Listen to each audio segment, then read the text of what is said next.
everybody, I'm Stitcharoo, and I'm doing some DJ interviews, the long version. Ha. So, I found another DJ. Which DJ are you? Hello, I'm DJ Hobnoxus. Nice. So, it's been a little minute. Tell me about your time at Furality and your set. Well, my time in Furality was honestly really amazing. I just was very overwhelmed by everything, but also extremely excited, and I thought the set went over very well. I was very pleased with how it turned out and all the visuals and my mixing. Nice. Tell us about like the genre of your set and how you came to that genre, and then your kind of push to submit that for us to listen to at Furality.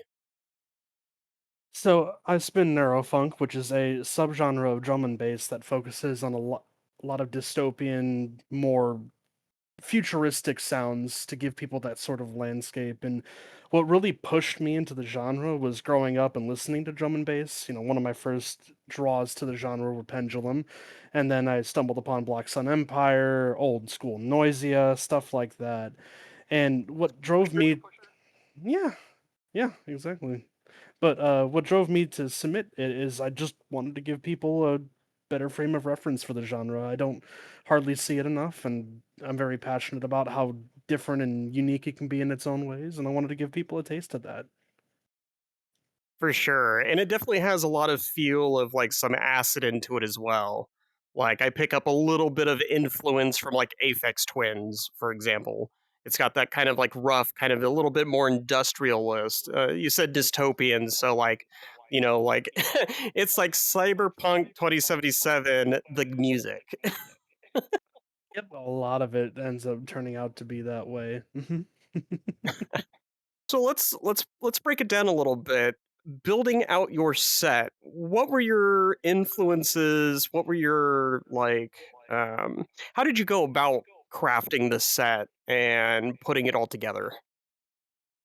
So originally, I wasn't quite sure what I wanted to do with it, and goodness, I can't tell you how many times I scrapped the intro. But ultimately, I wanted to take the theming of dreams and kind of flip it on its head to give that. I called this the set "Escape the Nightmare," but I wanted that nightmare feel to give people some chills, some spooks, all that certain stuff. I actually set it up in a three-part way, and funny enough, value really helped me out with this whole goal in the end with it. Once we got down to visuals, where it was kind of like the descent into the nightmare, that first part where you're having vivid dreams, sleep paralysis, demons, stuff like that. You have the second part where it segues into more lucid dreaming and kind of like what haunts in the inner thoughts of your mind, things that may scare you. And then the ending where both of those two collided, and then you're seeing all the different entities that were in the visuals in the set kind of all at once. And it's the big finale where you're trying to wake up and then you can't actually wake up. Wild. And how did you come about like the visuals and the overall like visual feel to your set as well? So I had pitched a lot of things. I had a lot of things in mind when taking this into account. A lot of it was my past experiences with just watching and observing other really prominent neurofunk DJs and kind of what they do with their stuff in terms of lighting and visual effects. And then once I sat down with Value after submitting things, like a lot of the big experience, especially the scene where I am falling, came from one of my favorite Bring Me the Horizon videos, Teardrops, when Ollie Sykes is falling into the bed and then all of a sudden it switches to them floating in the water and drowning. But we then culminated this whole idea of the sleep paralysis demons, like I mentioned before, and other things like that, and it just kind of turned out really cool. Yeah, I had kind of a Donnie Darko feel of it. Oh yeah, absolutely. Nice, nice. What was it like seeing like it all put together, like in the Frowdy Club world, in Club Fin, with all of the lights and the visuals and the music hitting all at the same time? What was um, your reaction? Goodness, I don't think I've cried that hard in a long time. Oh It no! just kind of felt like all the hard work had paid off to some degree, and it just got me excited to do more. Nice. Let's go back in time a little bit. Tell me about when uh, what got you started spinning? What was your inspiration to begin DJing? Tell us a little bit about your journey.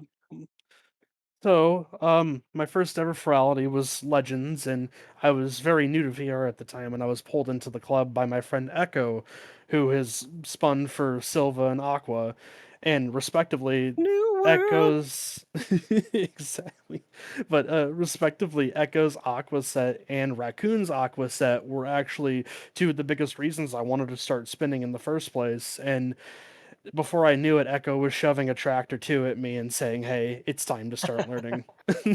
Like John Deere. Yep, pretty much. But no, uh, it was a very humbling experience, and Echo, I honestly give a lot of what I do now credit to them because without them, I would have never have started this journey. Now you can never stop. Can't stop, won't stop. Right, right. Eat, sleep, rave, repeat. Exactly. Are you still running the tractor, or have you gone to any other hardware or software? I'm still running the tractor. She's been old reliable, and with the MIDI inputs, I've honestly fell in love with it. I'm able to four deck now without having to switch the decks manually, except if I'm using jog wheels. But I'm able to MIDI the different play buttons and use them effectively that way. So there's a question that I like to ask every DJ that I interview. Everybody starts somewhere, and it's always kind of interesting to see what everybody says. But for brand new starting DJs, if you had one piece of advice that you could give the next DJ that's looking to begin spinning around, what would you tell them? The biggest piece of advice I would give any new DJ is that imposter syndrome is going to be a thing and rejection is going to be a thing. But the most important thing you can do is keep practicing your sound and keep trying because you miss 100% of the shots you don't take. And that's the one thing I tell anyone that's starting out in this. Yep. Yep. And don't take the rejections personally. It's usually not you at all. It's usually like Exactly. the organizer has a vibe, the organizer is doing something they're doing. It's usually not you. Sometimes it's you if your skill's not up to stuff, but you just got to keep practicing. Exactly. You always have something new to learn. And if you stop right then and there, you're never going to learn anything in the first place.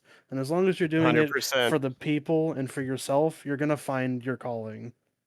Yep. Yep. Yep. 100%. Absolutely. Do you post your mixes anywhere, like a Mixcloud, SoundCloud, or somewhere else? I do. You can find all of my mixes over on my Mixcloud at just Hobnoxus. Very killer. So yeah, I think that's gonna do it for the long form interview. We will see you all later. Bye.